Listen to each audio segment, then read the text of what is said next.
तो ईरान और अमेरिका में लड़ाई एक बार फिर से शुरू हो सकती है। नमस्कार, मैं हूं नीलू। तो डोनाल्ड ट्रंप ईरान के साथ हो रही बातचीत से बेहद निराश हैं। और दूसरी आज की बड़ी खबर ये कि यूएई भी वो देश था अरब का जिसने ईरान पर हमला किया। जी हां, ये बड़ा खुलासा हुआ है। इन दोनों खबरों पर विस्तार से बातचीत करेंगे, लेकिन पहले बात फ्रस्ट्रेटेड ट्रंप की कि अब वो बातचीत को लेकर बेहद फ्रस्ट्रेटेड है। जी हां, उन्होंने जो बातें कही हैं उस बात को आपको बताते हैं। अमेरिकी आर्मी को बड़े पैमाने पर हमले का आदेश देने पर अब ट्रंप विचार कर रहे हैं और उनका कहना है कि अब वो इरिटेट हो चुके हैं। जो बातचीत चल रही थी वो बातचीत नहीं बन पा रही है, इसलिए उनको लगता है कि अंतिम विकल्प अब हमला करना ही ईरान पर रह गया है। सीएनएन ने अपनी एक रिपोर्ट में दावा किया कि ट्रंप मौजूदा स्थिति से पूरी तरह से उकता चुके हैं। उनको लग रहा है कि सैन्य हमलों के जरिए ईरान को डील करने पर मजबूर किया जा सकता है। यानी अब कोई विकल्प ट्रंप को लगता है कि नहीं बचा है।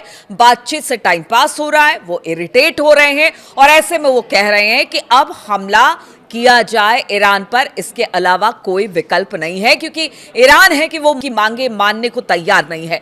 अगर कल बगाई की बात की जाए, उन्होंने जिस तरह से बातें कही थी कि हमारी मांगों को मान लीजिए, हमने कोई बेजा बातें नहीं वहां पर रखी हैं, शर्तें नहीं रखी है जिसे अमेरिका नहीं मान सकता है, इसलिए ईरान ने तो नकार दिया है अमेरिका की बातों को। और अब अमेरिका ने कहा है कि ऐसे में हमारे पास और कोई विकल्प नहीं है, तो हमला होगा। अब देखिए, लड़ाई शुरू करने की अब ट्रंप सोच रहे हैं। नेतन्याहू से भी बातचीत उनकी हो चुकी है और बताया जा रहा है कि कभी भी 24 से 48 घंटे में कोई बड़ा हमला ईरान पर हो सकता है। सीएनएन ने बताया कि देखिए, अमेरिकी राष्ट्रपति डोनाल्ड ट्रंप युद्ध खत्म करने के लिए ईरान से बातचीत के तरीके से लगातार निराश हो रहे हैं और अब वो बड़े पैमाने पर सैन्य अभियान शुरू करने वाले हैं और इस पर गंभीरता से विचार हो रहा है।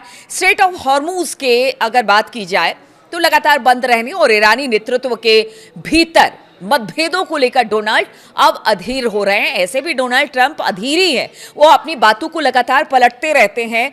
हर रोज एक नया कह लीजिए कि बयान दे देते हैं। सुबह कुछ, दोपहर कुछ, शाम कुछ, रात होते होते कुछ और बयान दे देते हैं। और अब जिस तरह से हर बात को ईरान ने नकारा है, उनकी हर बात को मानने से इनकार कर दिया है, अब ऐसे में तो डोनाल्ड ट्रंप का अधीर होना बनता ही है।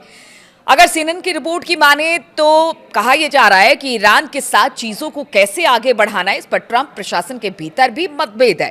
यानी अब ट्रंप को लग रहा है कि यहां पर हमला किया जाए, लेकिन जो ट्रंप प्रशासन है वो नहीं चाहता, वो दो धड़ों में बटा हुआ है। उनका मानना है कि नहीं, अभी बातचीत जारी रखें, और एक धड़े के मानना है कि नहीं, अब युद्ध की स्थिति बन रही है, अब युद्ध ही इसका विकल्प है। अमेरिकी अधिकारियों को लगता है कि ईरान ईमानदारी से बातचीत नहीं कर रहा है। ऐसे में कुछ अधिकारी अधिक आक्रामक रुख, यानी कि एक बड़ा हमला करने की बात डोनाल्ड ट्रंप को कह रहे हैं कि आप अब हमला कर दीजिए, और सैन्य हमला करने पर उनको जोरदार चोट पहुंचेगी, जैसे वो हमारी बात मान लेंगे।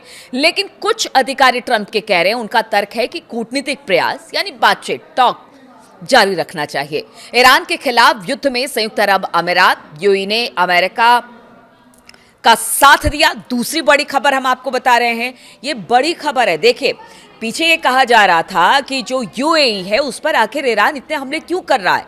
जितने हमले वो इजराइल पर नहीं कर रहा, जितने हमले वो अमेरिका के सैन्य ठिकानों पर नहीं कर रहा, उससे ज्यादा हमले यूएई पर आखिर क्यों ईरान कर रहा है। तो शायद ईरान को पता था कि यूएई वो ऐसा एक देश है जो उसको लगातार टारगेट कर रहा है। अमेरिका और इजराइल की सैन्य मदद कर रहा है।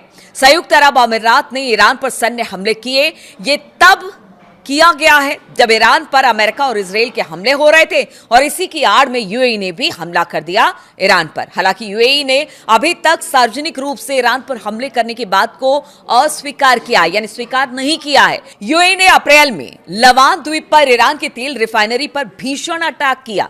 अमेरिकी अखबार वॉल स्ट्रीट जर्नल ने अपनी एक रिपोर्ट में इस बात का खुलासा किया है। वॉल स्ट्रीट जर्नल ने सोमवार को इस मामले में परिचित अफसरों के हवाले से बताया कि संयुक्त अरब अमीरात ने ईरान पर सैन्य हमले किए। इस रिपोर्ट से यूएई और ईरान के बीच तनाव और ज्यादा बढ़ सकता है।